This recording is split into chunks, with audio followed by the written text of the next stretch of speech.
وسهلا أيها الأصدقاء الأعزاء من كل مكان. مرحبا عبد السلام، ومرحبا بالمشاهدين الأعزاء. الحلقة اليوم أصدقاؤنا الأعزاء بعنوان إياك والبخل. وتدور أحداث الحكاية في الغابة، حيث تأخر المطر في أحد المواسم، وكانت الحيوانات تعاني من قلة العشب في الغابة، إلا الخرتيت الذي كان يخزن كمية كبيرة من الطعام والحشائش. وكان يقول في نفسه: سأحتفظ بهذه الكمية في بيتي. وقال وهو سعيد: سأعيش بكل رفاهية وسعادة.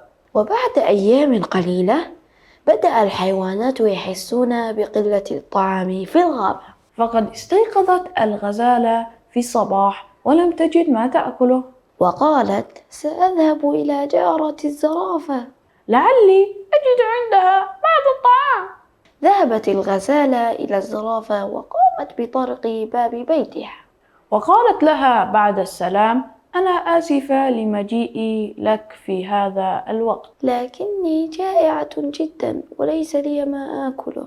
هل يمكن أن تعطيني من الحشائش التي لديك؟ نظرت الزرافة إلى الغزالة بحزن وعيونها تدمع، وقالت لها: مرحبا جارتي العزيزة، لكني لا أملك الحشائش، ولم أجد ما آكله منذ الأمس، وقد نمت جائعة. وأضافت بحماس: لكن ما رأيك أن نبحث معا وسويا عن شيء نأكله؟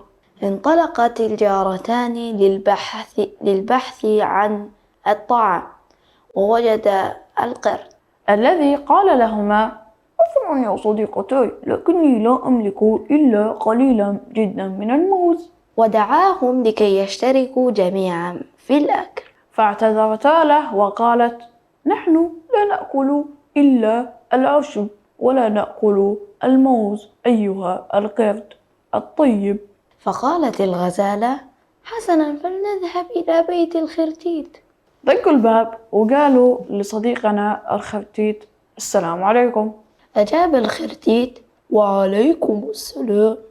وأصبح ينظر إليهما بتخوف البخيل من الضيف. قالتا: هل عندك طعام؟ فإننا جائعتان جدا. تصنع الخرتيت التعاطف وقال: ومن أين لي أنا بطعام؟ أنتما تعلمان أن المطر قليل هذه الأيام. ردتا عليه: صحيح، لا يوجد الكثير من الطعام والحشائش لأن هناك قلة الأمطار. قال الخرتيت وهو يتصنع الشفقة: ليتني أستطيع مساعدتكم. انصرفت الغزالة والزرافة الجائعتان والخرتيت ينظر إليهما، وقال في نفسه: اذهبوا جميعا عني أيها الجشعون. دعوني أستمتع بطعامي الوفير وحدي. وأضاف: لماذا يشاركونني في طعامي؟ وماذا سيهمني لو ماتوا؟ طعامي الوفير لي وحدي، إنه سر سعادتي. ذهبت الغزالة والزرافة لشرب الماء في النهر، فرآهما الفيل وهما تقتربان منه، وقال لهما: ماذا حصل لكما؟ ولماذا أنتم ضعيفان؟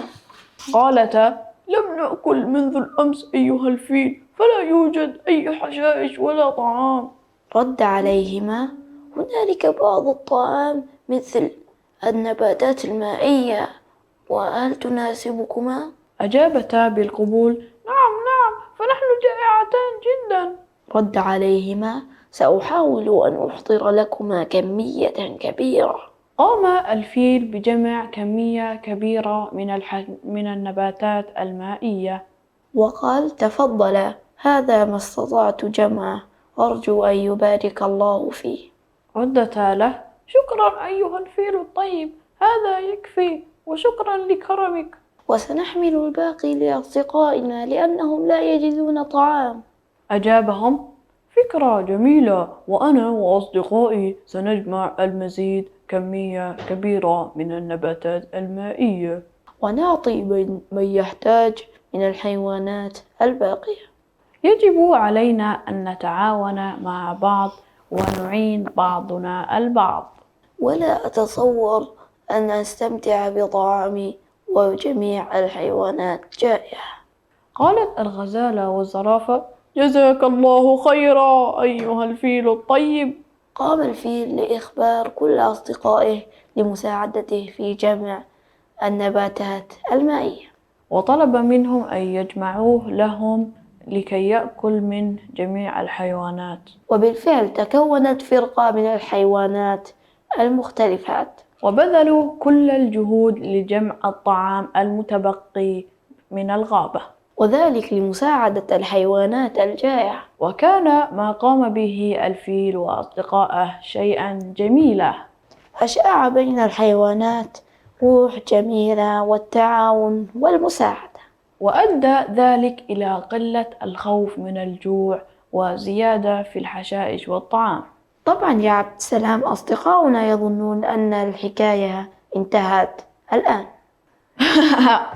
لم تنتهي حكايتنا إلى هذا الحد يا أصدقاء، ما زال هنالك البقية. لأننا نريد أن نعرف ما الذي حدث للخرتيت وما يخبئه من حشائش. سنعرف ذلك ولكن بعد فاصل قصير، فانتظرونا.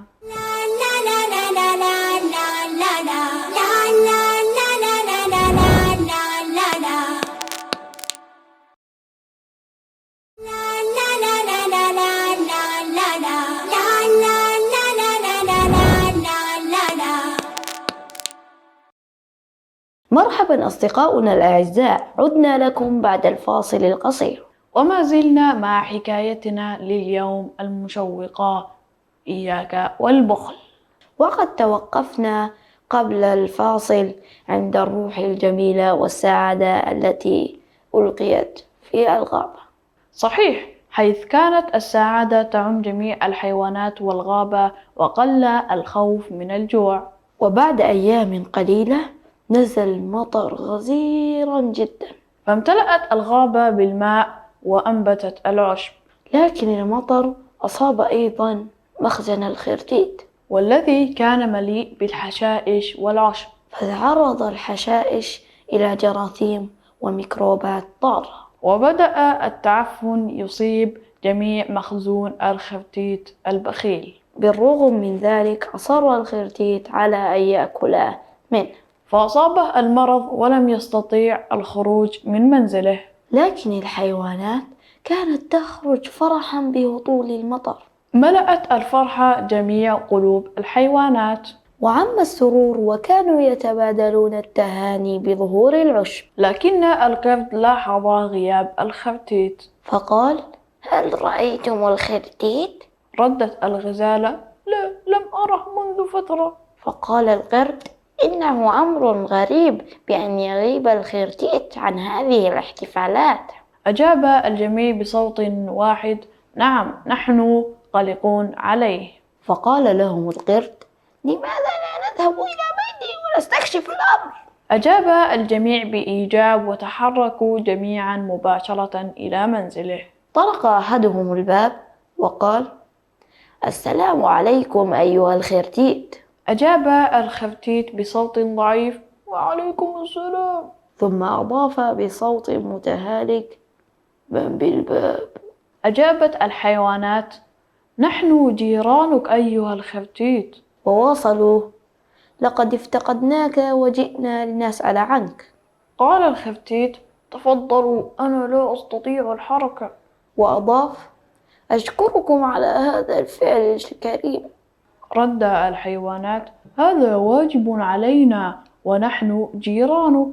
قال الخرتيت: أنتم جيران وأصدقاء طيبون. ثم بكى وقال لهم: لقد منعت عنكم طعام الذي جمعته حتى أكلته وتعفن ومرضت، لقد ظننت أن الطعام الوفير سيغنيني عنكم، وأني لن أحتاج لكم بعد الحشائش الكثيرة، لكني عرفت الآن أن الحياة لا تستحق غير التعاون، ولا بد أن نساعد بعضنا في السراء والضراء. وقال: أنا أعتذر منكم جميعا، لقد كنت بخيلا، لكنني منذ اليوم لن أبخل على أي أحد منكم. وبعد ذلك انقسمت الحيوانات إلى فريقين، الفريق الأول حمل الخرتيت إلى الطبيب، وقام الفريق الثاني بتنظيف بيت الخرتيت، وقاموا بتنظيف كل الحشائش الفاسدة والمتعفنة، ثم قاموا بتهوية البيت جيدا وتعريضه لأشعة الشمس. وبعد أيام استرد الخرتيت عافيته، وانطلق مع جيرانه وأصدقائه، والذين كانوا يحتفلون بظهور العشب الأخضر، وامتلأت الغابة بالطعام والحيوانات سعيدة، كما احتفلوا بعودة الخرتيت إلى التعاون والحب. وندم عن البخل وعدم التعاون. وهكذا يا أصدقاء لابد أن للإنسان ألا يكون بخيلا. وقد كان رسولنا الكريم صلى الله عليه وسلم أكرم الناس، وهو قدوتنا الذي نقتدي به صلى الله عليه وسلم. وأيضا لابد أن نعرف أن المسلم لابد أن يعيش مع الناس، فمن يعيش في نفسه لابد أن يعيش مرتاحا، ولكن سيعيش صغيرا. لكن من يعيش مع الناس سيعيش في نظرهم كبيرا.